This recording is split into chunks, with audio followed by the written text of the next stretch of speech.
Kali ini saya akan kembali lagi ya membahas mengenai skuad atau line up timnas Indonesia, kemudian evaluasi timnas Indonesia menuju Piala Asia. 2 kali laga melawan Burundi ini adalah hasil yang positif menurut saya. 1 kali menang, 1 kali imbang. Artinya ini memang membuktikan bahwa Sintayong ya di beberapa pertemuan bahkan 8 kali bermain di kandang atau di Indonesia, Sintayong tidak pernah kalah. Ini rekor yang sangat bagus dan sangat luar biasa, dan menurut saya ini adalah progres yang sangat bagus untuk timnas Indonesia.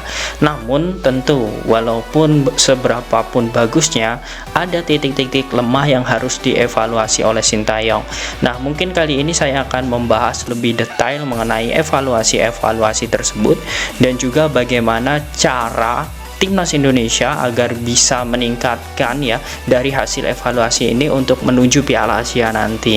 Oke, saya langsung saja membahasnya di leg kedua teman-teman ya, karena saya yakin di leg pertama itu kita sudah tahu bahwa Indonesia bisa memenangkan laga dengan mudah ya. Namun di leg kedua ini Indonesia mungkin agak sedikit kesusahan karena mungkin Burundi ini ingin melakukan strategi menyerang, dan ternyata benar saja Indonesia harus imbang dengan skor 2 sama. Namun tidak masalah, itu adalah hasil. Kita akan melihat bagaimana proses di pertandingan ini. Nah, yang pertama tentu untuk kiper ya. Di sini Indonesia menggunakan formasi 4-4-2. Kiper tetap Syahrul Trisna, kemudian di bek kanan ada sosok baru yakni Yance Sayuri. Kemudian di tengah ada Jordi Amat, Elkan Bagot, dan juga di sisi kiri ada Edo Febriansyah. Nah, kemudian selanjutnya di lini tengah itu ada sosok yang tak pernah tergantikan yaitu Mark Klok. Kemudian Rahmat Irianto diganti oleh Ricky Kambuaya yang pertemuan pertama atau leg pertama main inti. Kemudian di sisi kiri tetap diisi oleh nomor 10 panggilan timnas yakni Stefano Lillipali, serta di sisi kanan ada Yaakob Sayuri. Nah, untuk di lini depan Indonesia tetap mengandalkan Dendi Sulistiawan dan juga Dimas Derajat, striker yang baru pulih dari cedera. Nah, strategi 4-4-2 kemudian dipadukan dengan pemain Burundi yang menggunakan teknik menyerang yakni 3-4-3. Nah, formasi modern yang sering digunakan oleh Sintayong ini sepertinya dalam tanda kutip diadopsi oleh Burundi. Namun tidak masalah, kita akan membahas satu persatu mengenai evaluasi yang harus dilakukan oleh timnas Indonesia. Oke, di menit 1 sampai 20 permainan timnas Indonesia bisa dilihat dari pertandingan bahwa Indonesia sangat menguasai dan sangat menikmati pola permainan.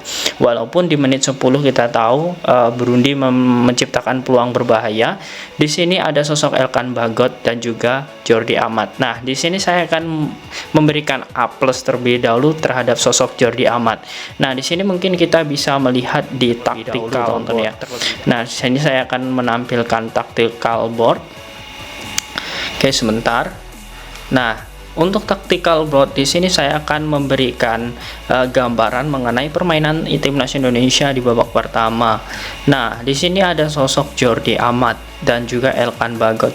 Saya mengetahui bahwa seolah pemain ini karena memiliki pengalaman di Eropa, ketika 2 back sejajar seperti ini dan pemain Burundi masuk ya, bahkan pemain Burundi ini masuk sekali 3 pemain ya, karena menggunakan 3 striker.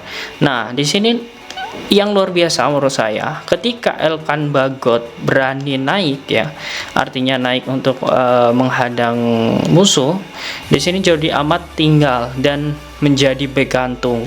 Nah, ini sangat beresiko sebenarnya, lantaran ketika Yance ataupun Edo ya ini sulit atau telat turun, di sini 3 pemain atau 2 pemain dari Burundi ini masuk, dan luar biasanya ketika Elkan Bagot di sini menghadang atau menutup pergerakan dari musuh, Jordi Amat inilah yang harus turun dan juga menghadap musuh. Nah, ini yang sangat luar biasa dari Jordi Amat, karena ini lagi-lagi ini bukan mengenai bagaimana postur, tapi ini adalah kualitas, dan ini terbukti di babak pertama.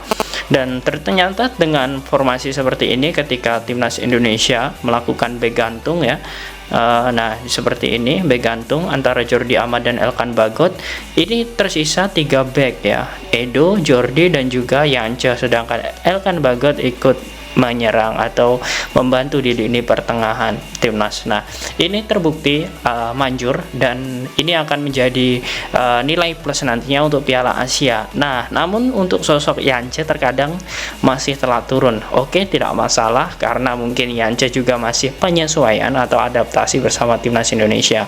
Nah, kemudian untuk lini tengah ya, untuk lini tengah timnas Indonesia ada sosok Ricky Kambuaya. Untuk sosok Ricky Kambuaya ini sudah saya apresiasi ya, bahkan jika diberikan nilai dari 1 sampai 10, saya memberikan nilai 10 untuk Ricky Kambuaya karena dirinya ya memang tidak memiliki kesalahan sama sekali di babak pertama. Kemudian dirinya mampu ya, karena mungkin saya pikir dengan Mark Klok ini Ricky Kambuaya sudah lama ya bermain bersama. Nah, ini akan menjadi nilai plus untuk sosok Ricky Kambuaya dan juga Mark Klok. Nah, untuk babak pertama oke, 0-0 tidak masalah, dan kita ketahui untuk sosok Mark Klok memang tidak pernah berhenti ya untuk membuka ruang dan juga menempatkan dirinya untuk bisa mengoper baik itu ke Lili Pali ataupun ke Yance.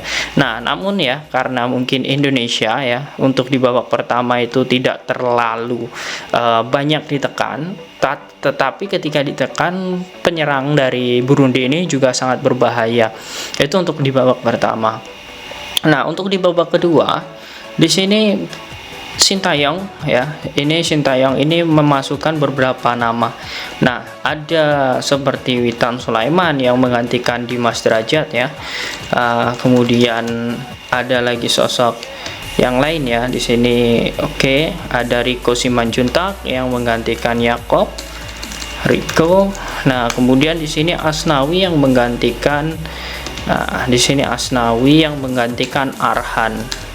Nah, jadi Arhan memang sempat bermain di babak pertama ya.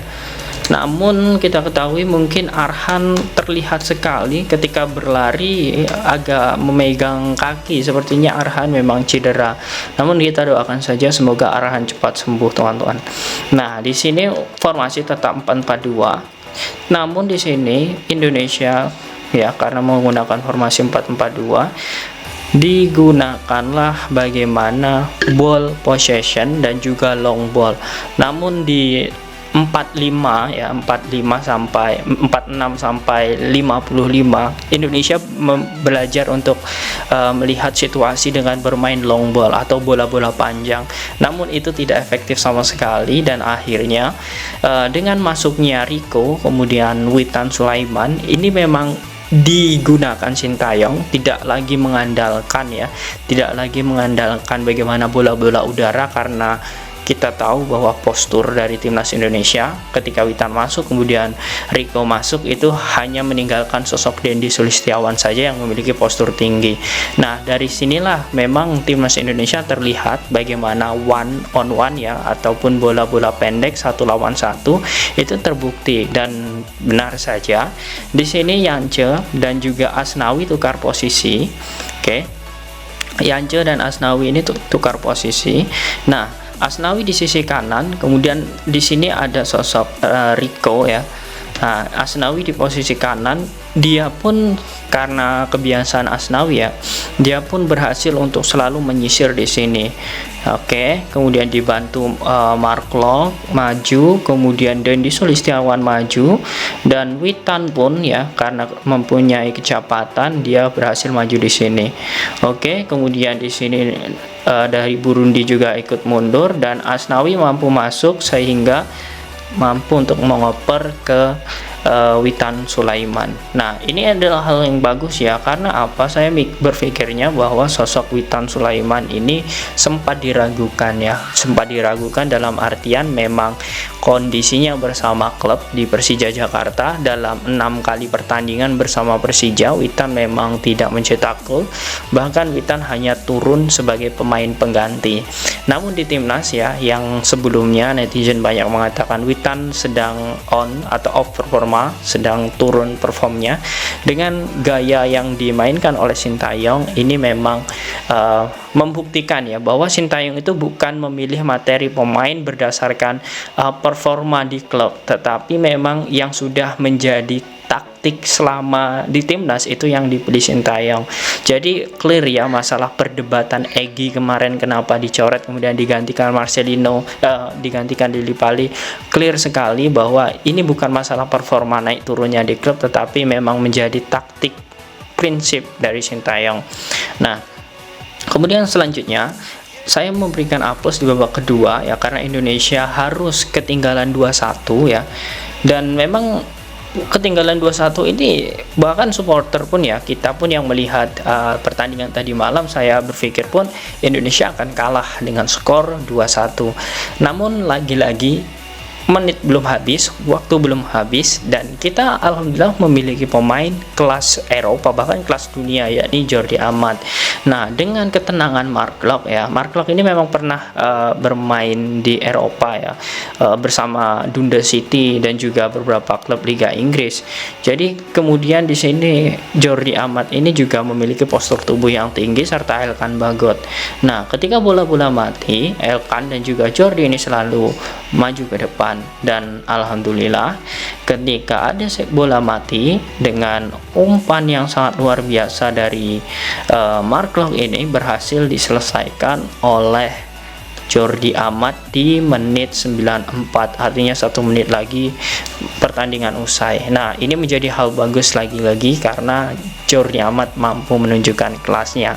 Nah, untuk evaluasinya tentu ya seperti sosok Yance Sayuri, yang pertama mungkin karena belum adaptasinya belum lama di timnas, kemudian Edo Febriansah yang seharusnya bisa bermain full ya menurut saya, karena top performa sekali dengan umpan-umpannya di sisi pinggir lapangan ya ataupun di sisi pojok lapangan ini sangat akurat sekali. Namun karena cedera mungkin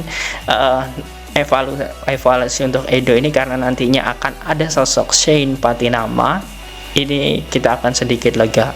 Nah, untuk evaluasi di back mungkin top performa Jordi Amat dan juga Elkan tidak masalah, kemudian Yance, kemudian Edo Febriansah mungkin nanti bisa bergantian di Piala Asia dengan Shane Patinama. Nah, kemudian untuk lini tengah oke. Kemudian mungkin untuk di sisi sayap ya, sosok Rico Simanjuntak ini mungkin dari 2 pertandingan belum menunjukkan performa yang bagus, namun tidak masalah, nanti kita masih memiliki sosok Sandy Walsh. Dan juga untuk di lini striker ya, karena mungkin saya yakin ya, karena Dimas Derajat ini baru pulih dari cedera, jadi dia belum bisa top performa. Namun yang jelas dari beberapa yang sudah saya jelaskan ini, ketika nanti Indonesia memiliki sosok Rafael Struijk, kemudian Ivar Jenner, saya yakin ini akan menjadi komposisi yang baik, komposisi yang bagus untuk Piala Asia di bulan Januari 2024 nanti.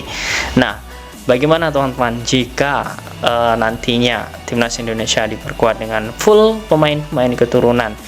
Kurang pemain keturunan saja kita bisa melihat ya, timnas Kruakao juga dibantai, kemudian Burundi kita bisa menang dan juga mengimbangi, dan bahkan Sintayong pun menginginkan lawan di level ya 50-100 ranking FIFA. Artinya memang Sintayong yakin dengan komposisi timnas Indonesia, bahwa Sintayong pun juga sudah mengatakan Indonesia ini sebenarnya bisa untuk bersaing di level Asia Tenggara maupun Asia dengan komposisi yang sekarang.